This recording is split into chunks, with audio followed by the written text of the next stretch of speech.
నమస్కారం. మనసా మన్నించు episode number 4. ఇక కథలోకి వెళ్తే 2 రోజుల్లో పెళ్ళి అనగా ఇంట్లో ఉత్తరం రాసి బెంగుళూరు బస్సు ఎక్కింది. పెళ్లి చేసుకున్న తర్వాత ఎలా అయినా ఇంట్లో అందరినీ ఒప్పించగలను అనుకుంది. స్నేహని తీసుకురావడానికి బస్ స్టేషన్కి వస్తున్న రవి బైక్ డివైడర్ని ఢీకొట్టడంతో యాక్సిడెంట్ జరిగింది.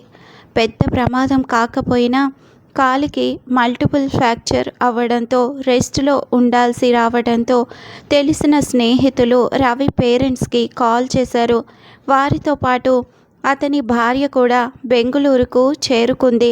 స్నేహ వస్తే ఎలా అనే భయం పట్టుకున్నా తను ఉంటున్న అడ్రస్ ఎవరికీ తెలియకపోవడంతో స్నేహ చేరుకోలేదు అనే నమ్మకంతో ఆమెకి కాల్ చేశాడు. లిఫ్ట్ చేసింది.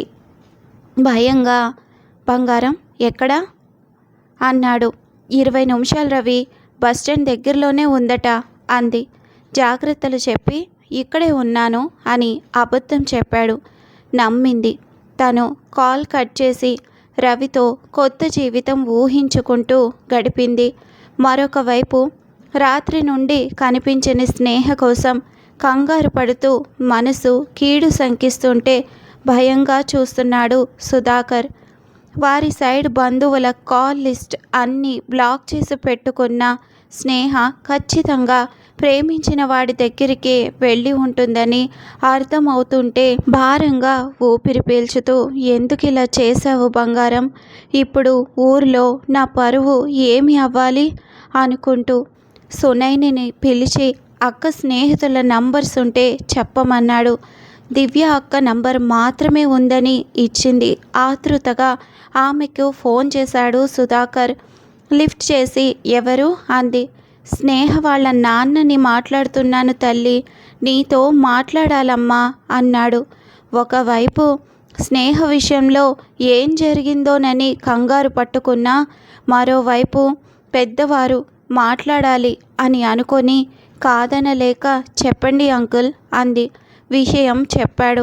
2 రోజుల్లో పెళ్లి తల్లి, పెళ్లి వాళ్ళ ముందు, ఊరి ముందు అవమానాలు పొందలేము. స్నేహ ఎక్కడుందో తెలిస్తే చెప్పు తల్లి అని అర్థించాడు. సుధాకర్ దీనత దివ్య చెంప మీద కొట్టినట్టు అనిపించింది తనకి. తెలియదు అంకుల్, అదెక్కడుందో తెలుసుకొని మీకు ఫోన్ చేస్తాను అని నమ్మకం కలిగించింది. ఈ ఒక్కరోజు పెళ్లి వాళ్ళకి తెలియకుండా చూడు లక్ష్మి, తప్పకుండా అమ్మాయి వస్తుంది. నన్ను, నా నమ్మకాన్ని వమ్ము చేయదు అన్నాడు. భర్త వైపు కన్నీటితో చూసి వద్దనుకొని వెళ్ళిపోయిందండి, ఎలా వస్తుందనుకుంటున్నారు అని ఒకే మాట చెప్పి, ఇక మీద మనకి ఒకే కూతురు అనుకుందాం అని పొంగురిపోయిన గొంతుకుతో చెప్పి సునైన దగ్గరికి వెళ్ళింది. మొదటిసారి తల్లి చూపులో తన మీద కూడా భరోసా కనిపించకపోవడంతో తల్లి చేయి పట్టుకొని, నాకేమీ తెలియదమ్మా, నిజంగా అక్క ఎక్కడికి వెళ్ళిందో నాకు తెలియదు అంది. నిస్తేజమైన చూపుతో పెరట్లోకి వెళ్ళింది లక్ష్మి. బస్టాండ్లో దిగి గంట గడిచినా రవి రాలేదు. అక్కడ ఒక చైర్లో కూర్చొని రవికి చాలాసార్లు కాల్ చేసింది. ఎన్నిసార్లు చేసినా బిజీ అని వస్తుంటే ఒళ్ళంతా చెమటలు పడుతున్నాయి తనకి. మోసపోయానా అని ప్రశ్నిస్తున్న మనసుకి ఎదురు తిరుగుతూ తనకి తాను నచ్చ చెప్పుకొని మరో గంట చూసి, రాలేకపోయారేమో, ఫోన్ పోయి ఉంటుందా, లేదా యాక్సిడెంట్ లాంటిది జరగలేదు కదా రవికి అని తన గురించి కాకుండా అతని గురించి ఆలోచిస్తూ మనసుకి సాంత్వన చేకూర్చుకొని, రవి ఎక్కడ వర్క్ చేస్తాడో ఆ కంపెనీ కూడా తమ కంపెనీలో ఒక భాగం అయినందున అక్కడికి వెళ్తే రవి అడ్రస్ తెలుసుకోవచ్చు అనుకుంటూ క్యాబ్ బుక్ చేసుకొని వెళ్ళింది. ఆ రోజు 10 గంటలకే నేనున్నా అంటూ నిప్పులు కురిపిస్తున్నాడు భానుడు. ముందు రోజు నుండి ఏమీ తినకుండా ఉన్నదేమో, కళ్ళు తిరుగుతున్నా పట్టించుకోకుండా ఆఫీసులోకి వెళ్ళి రవి అడ్రస్ కోసం ట్రై చేసింది.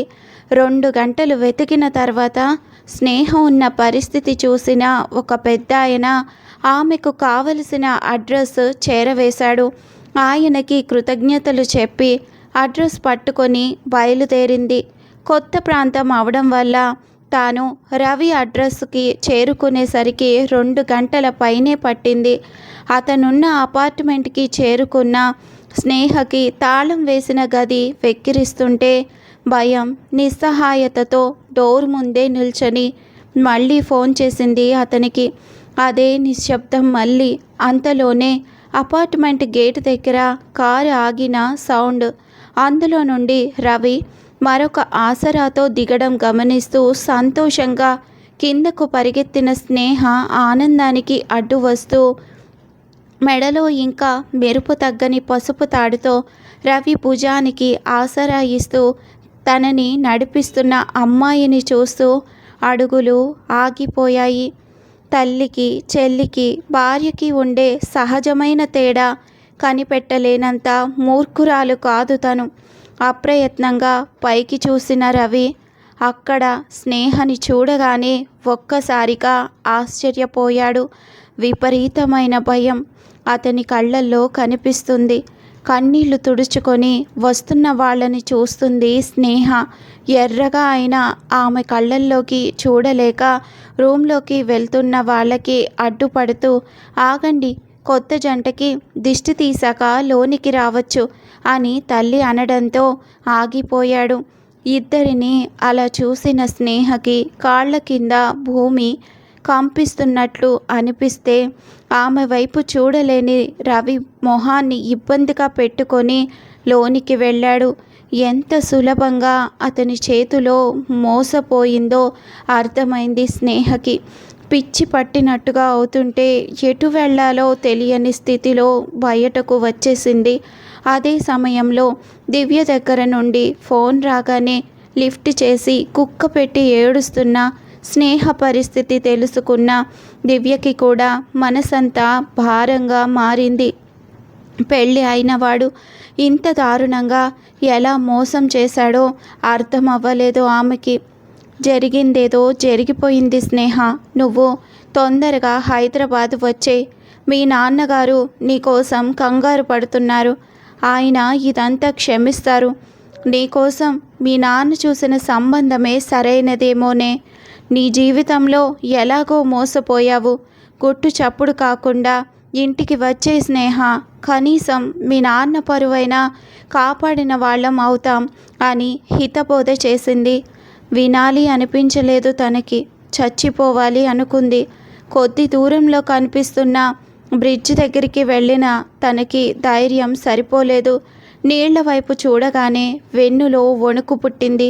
చచ్చిపోవాలి అనుకునే నిర్ణయం మార్చుకొని దివ్య ఫోన్ చేస్తుంటే లిఫ్ట్ చేసింది.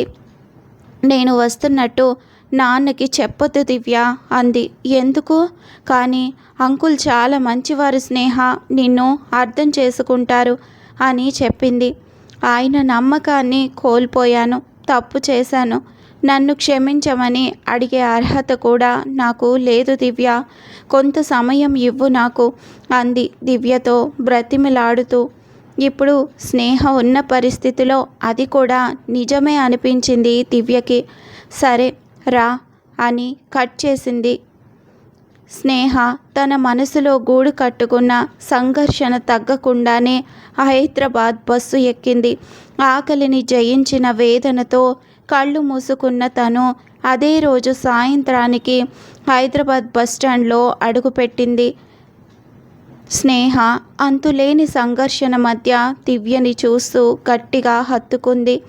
కాసేపటికి స్థిమితపడిన తనతో పాటు ఫ్లాట్కి చేరుకున్న స్నేహకి కాఫీ ఇస్తున్న దివ్యని చూస్తూ ఆకలిగా ఉంది దివ్య అంది. మందారం లాంటి బుగ్గలు, ఆల్చిప్పల్లాంటి కళ్ళు లోతుకుపోయాయి. మొహం పీక్కుపోయింది. ఇప్పుడే తెస్తాను అంటూ అప్పటికప్పుడు వేడిగా ఉండేలా వంట చేసుకొని ప్లేట్ ప్రియకి అందించింది. 2 ముద్దలు తిన్నాక చనిపోవాలి అనుకున్నానే, కానీ ధైర్యం సరిపోలేదు అన్న స్నేహ తల నిమిరి తినమంది. ఆకలిగా ఉందేమో ఆపకుండా మొత్తం తినేసిన తనకి అప్పటి వరకు తెలియని అలసట మనసుని కమ్మేస్తుంటే కళ్ళల్లో చిన్నగా నీళ్లు చేరాయి తనకి. రవి విషయం మర్చిపోయి వెళ్ళి పడుకో స్నేహ, ఉదయం దీని గురించి మాట్లాడుకుందాం అని చెప్పి తనని రూమ్లో పడుకోబెట్టింది. అలసిన మనసు కదా, చాలా తొందరగా నిద్ర పట్టేసింది తనకి. స్నేహ పడుకున్నాక దివ్య ఫోన్ చేసింది సుధాకర్ గారికి. ఎలా ఉంది స్నేహ అడిగారు ఆయన. భయపడుతుంది అంకుల్, రేపు ఎలాగో అలా ఒప్పిస్తాను, మీరు వచ్చి తీసుకువెళ్ళండి అంటూ పెళ్లి పనులు ఎలా జరుగుతున్నాయి అంది. నిస్తేజమైన నవ్వు విసిరాడు అతను. అంకుల్ అంది బాధగా. బాగానే జరుగుతున్నాయమ్మా, స్నేహ కోసం అందరూ అడుగుతున్నారు అన్నాడు. ఏదో ఒకటి చెప్పండి, దాన్ని ఎలా అయినా ఒప్పిస్తాను, మీరు ఉదయాన్నే వచ్చేయండి అని భరోసా ఇచ్చి వెళ్ళి స్నేహ పక్కన పడుకుంది. ఫోన్ కట్ చేసిన సుధాకర్ కాస్త స్థిమితపడ్డాడు. బంధువులందరికీ విడిదిల్లు చూపించి ఎల్లుండి ముహూర్తానికి మండపం వేయిస్తుండగా అటువైపుగా వెళ్తున్న లక్ష్మి కంగారు అర్థం చేసుకున్నాడు ఆయన. లక్ష్మిని పిలిచి, రేపు మధ్యాహ్నం కల్లా స్నేహ ఇక్కడ ఉంటుంది, లీవ్ అప్లై చేయడం కోసం వెళ్ళిందని అందరికీ చెప్పు అంటూ అప్పటికే ఆమె కళ్ళల్లో నుండి జారిన కన్నీళ్లు తుడుస్తూ చెప్పాడు. స్నేహ వెళ్ళిపోయిందని తెలియగానే నలుగురిలో పరువు కోల్పోవడం కన్నా చనిపోవడం ఉత్తమమని అనుకొని క్రితం రాత్రి పురుగుల మందు తాగబోయిన సుధాకర్ రూపం కళ్ళ ముందు మెదలగానే గట్టిగా ఏడ్చేసింది ఆవిడ. అది ఇలా చేస్తుందని అనుకోలేదండి అంటూ, జరిగిపోయింది మార్చలేం లక్ష్మి అని చెప్పి ఆవిడిని వెళ్ళమని పనులు చూసుకోవడంలో మునిగిపోయాడు. ఉదయం లేచిన దివ్యకి స్నేహ ఇంకా పడుకొని ఉండడం చూస్తూ లేపాలి అనుకున్నా ఇన్ని రోజులుగా పడిన టెన్షన్కి ఫలితంగా ఒళ్ళు కాలిపోతుంది. ఇంకా రెస్ట్ తీసుకోమని చెప్పి సుధాకర్ గారికి ఫోన్ చేసింది. బయలుదేరారా అంకుల్ అని.